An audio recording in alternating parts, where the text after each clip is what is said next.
Officials at the U.S. Embassy in Kabul say they are assisting Afghan security forces to try to investigate a kidnapping that took place in the Afghan capital on Sunday, in which an American and an Australian lecturer were both grabbed, and they're both employed at the American University in Afghanistan. Afghan security forces say what took place was it appears that one armed man stopped the vehicle that the two lecturers were traveling in.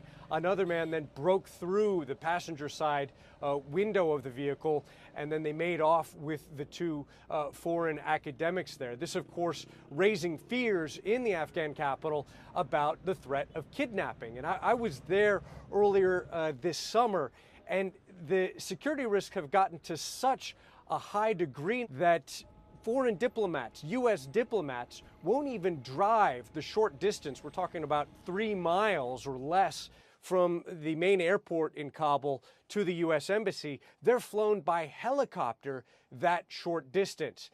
Foreigners, it's nothing new, them being targeted in Afghanistan. Just last week, you had U.S. and European tourists that were hit, their vans hit by rocket fire in the western city of Herat.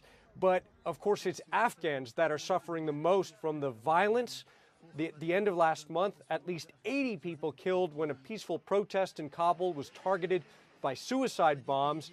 The claim of responsibility coming from newcomers to the Afghan conflict, ISIS. In most of the attacks, it's the Taliban that's claiming responsibility, and it's Afghans that are suffering the most in what has been the deadliest year yet for Afghan civilians, in a war that goes all the way back to 2001, when the U.S. bombing campaign helped oust the Taliban. This has been the longest foreign war that the U.S. has fought in its history.